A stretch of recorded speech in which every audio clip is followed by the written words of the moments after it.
Hello दोस्तों, कैसे हो आप सभी। आज मैं आपके लिए कहानी लेकर आई हूँ घर का बड़ा बेटा।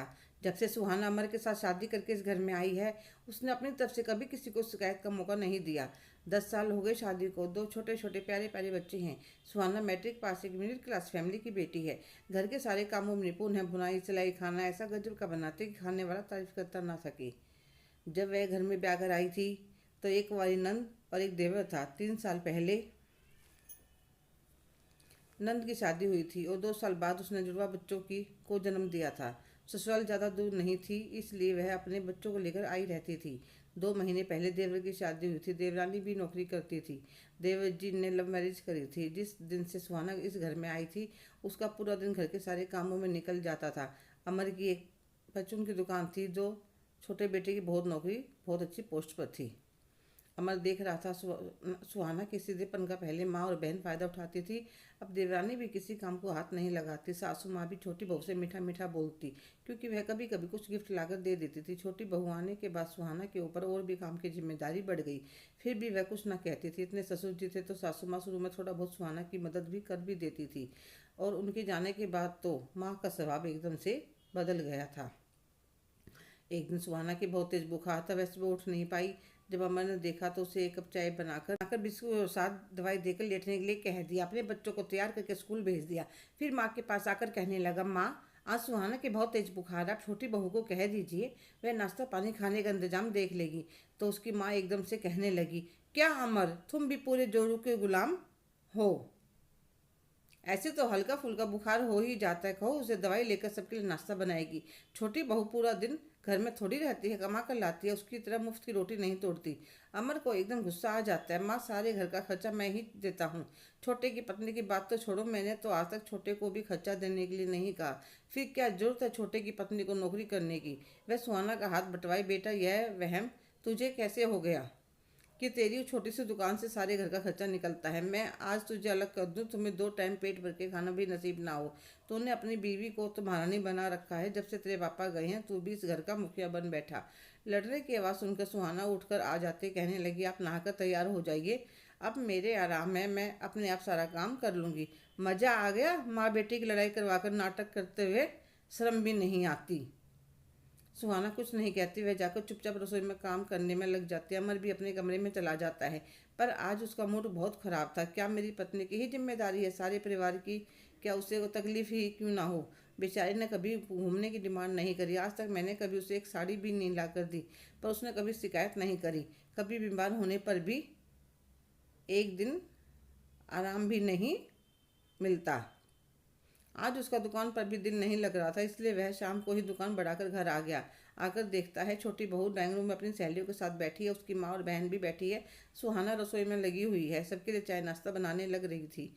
माँ बहू की सहेलियों से कह रही थी, यह हमारी बड़ी बहू किसी काम की नहीं है। मेरी तो किस्मत बहुत अच्छी थी जो मेरे छोटे बेटे को राशि जैसी पत्नी मिली।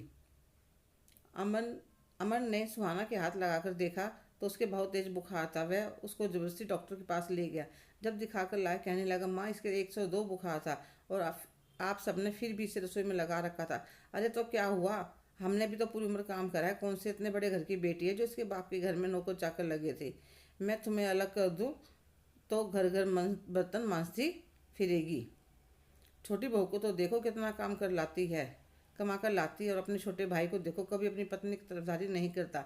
और एक तुम हो, 4 रोटी बनाते हो उसमें भी एहसान तोड़ते रहते हो। ठीक है माँ, 2 दिन बाद मैं अपने परिवार को लेकर यहाँ से चला जाऊँगा। हमारी किस्मत में जैसी रुखी सूखी होगी हम खा लेंगे। फिर सब खाना खा पी कर सो गए। सासू माँ ने सोचा बात आई गई हो गई, पर अमर ने पूरा मन बना लिया था। 2 दिन बाद ही उसने 2 कमरे रसोई किराए पर ले लिए, जो दुकान के पास ही थे। उसकी सफाई करवाकर सुहाना को कहने लगा, मैंने कमरे ले लिए हैं, चलो अपना सामान पैक करो। सुहाना बहुत समझाते मना करते, पर अमर नहीं मानता और अपनी कसम दे देता है। यह देखकर उसकी माँ को भी गुस्सा आ जाता। हाँ जाओ जाओ, पर एक बार सोच लेना, अगर इस घर से एक बार चले गए तो दोबारा घर के अंदर आने नहीं दूंगी। अमर कुछ नहीं कहता और चुपचाप अपने परिवार को लेकर चला जाता है। एक बार तो छोटी बहू भी खुश हो जाती कि अब घर पर मेरा राजपाट रहेगा। रात का खाना तो बना हुआ था, पर सुबह जब उठ कर आती है तो हर रोज बना बनाया नाश्ता मिलता था। साफ सुथरी रसोई। आज आकर देखते ही रसोई में झूठे बर्तनों का ढेर लगा हुआ है। सासू माँ चाय नाश्ते का इंतजार कर रही थी। राशि जाकर कहती है, मम्मी जी, मुझे ऑफिस जल्दी जाना है। मैं और नमन ऑफिस में ही कुछ खा लेंगे। और दोनों चुपचाप निकल जाते हैं। सासू माँ देखती रह जाती है। इतना काम देखकर उनकी सिट्टी पिट्टी गुम हो रही थी। सबसे पहले वह एक कप चाय बनाकर 2 ब्रेड खा लेती है, फिर बर्तन साफ करने लगती है। पर थोड़े से ही बर्तन मांजते उनकी कमर हाथ पैरों में दर्द होने लगता है। सालों से उन्होंने घर का काम नहीं करा था। सारा काम सुहाना ने ही संभाल रखा था। कुछ देर बाद बेटी आ जाती है। अपनी माँ की हालत देखकर कहती है, पड़ोस वाली आंटी से बात कर लो, उनकी काम वाली को कुछ पैसे दे देना, वह काम कर जाएगी। तो वह जाकर बात करके आती हैं। 1 घंटे बाद काम वाली आकर बर्तन सफाई कर जाती है। फिर माँ बेटी बाजार से मंगवा कर खाना खा लेती हैं। तो उसकी माँ कहने लगी, श्वेता, ऐसे कैसे काम चलेगा? माँ, आप छोटे से बात करो और एक काम। हाँ, जब शाम को आएंगे तो बात करते हैं दोनों से। श्वेता अपने घर चली जाती है। राशि जब वापस आती है घर में सफाई देखकर उसे चैन आता है। उसने सोचा सासू माँ ने करी है। जब उन्होंने बताया कि काम वाली को पैसे देकर करवाया तो कहने लगी, मम्मी जी, आप पूरा दिन घर पर खाली ही थी, पैसे खर्च करने की क्या जरूरत थी? तो वह छोटी बहू की तरफ देखती रह जाती है। बड़ी बहू ने तो कभी एक गिलास पानी का नहीं उठवाया था। तो वे नकुल से कहने लगी, बेटा मेड लगा लो, बहू नौकरी पर जाती है, अब मुझसे इस उम्र में यह सब काम नहीं होगा। तो राशि कहने लगी, मम्मी जी, पता है मेड कितनी महंगी मिलती है? तीनों टाइम का खाना तो आपको बनाना ही पड़ेगा, बर्तन सफाई के लिए मेड लगा देंगे। तो फिर नकुल की तरफ देखने लगी तो वह कहने लगा, माँ, राशि सही तो कह रही है। अगर इतने पैसे मेड पर खर्च कर देंगे तो घर का खर्चा कैसे निकालेंगे? अब नकुल और राशि दोनों ही सुनैना जी के पास चिल्लाते रहते थे कि दोनों में से किसी को भी घर में एक पैसा देने की आदत नहीं थी और सारा काम आगे से आगे तैयार मिलता था। 1 महीने में सुनैना जी थक कर चूर हो गई थी और उन्हें अपनी बड़ी बहू बेटे की बहुत याद आ रही थी। उन्होंने अपने हीरे जैसे बहू की कभी कदर नहीं करी, पर अब क्या हो सकता था? ऐसे बोले थे जो कोई भूल भी नहीं सकता। उधर सुहाना तो सारे कामों में बहुत होशियार थी। उसने अपने छोटे से घर को मंदिर बना लिया था। पूरे दिन घर में हंसी खुशी का माहौल रहता, तो दुकान में और भी बरकत होने लगी थी। पूरा दिन इतना काम करने की आदत थी सुहाना को कि अब उसका टाइम पास नहीं होता था। इसलिए वह दुकान के लिए अचार पापड़ भी बनाने लगी थी, जो सारे ग्राहक बहुत पसंद करने लगे थे। मीठी मीठी ठंड शुरू हो गई थी तो एक दिन सुहाना ने सरसों का साग और मक्का की रोटी बनाई थी। उसने सोचा सासू माँ को बहुत पसंद है, राशि को बनानी आती नहीं, बच्चों के स्कूल से आने से पहले सासू माँ को बनाकर खिलाती हूँ।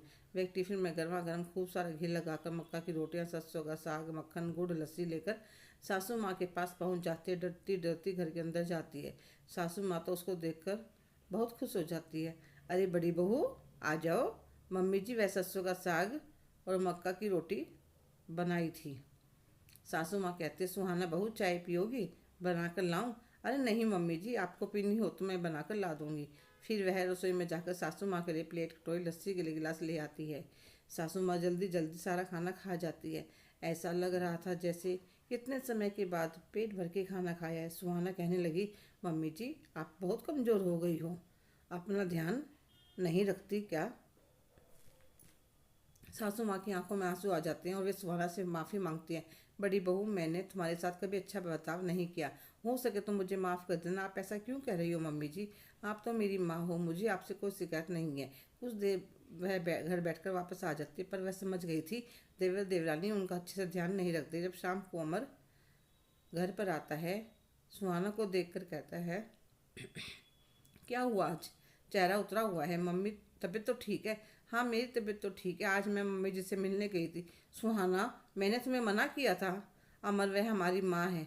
माँ बहुत कमज़ोर हो गई। मैं सोच रही थी कुछ दिनों के लिए उन्हें यहाँ ले आती हूँ। जितने दिन उनका मन करेगा वह रह लेंगी, नहीं तो वापस चली जाएंगी। माँ के कमज़ोर होने की बात सुनकर अमर का मन भी बेचैन हो गया था। कहने लगा, जैसा तुम्हें ठीक लगे। अगले दिन कहा था, मैं सुबह का काम करके सासू माँ के पास जाती हूँ। देवर और देवरानी उसे देखकर हैरान रह जाते। देवरानी हंसकर कहते, आज भाभी जी यहाँ का रास्ता कैसे भूल गई? कुछ नहीं राशि, हमारे घर के पास बहुत बड़ा कीर्तन का प्रोग्राम हो रहा है, कई दिन चलेगा, सोचा मम्मी जी को भी ले आती हूँ, उनका दिल भी लग जाएगा। तो राशि खुश हो जाती है। चलो कुछ दिन तो बुढ़े से पीछा छूटेगा, बेटी ने तो आना जाना बंद कर ही दिया था। पूछ लो मम्मी से, जैसा उन्हें ठीक लगता हो। तो सुहाना सासू माँ को लेकर आ जाती है।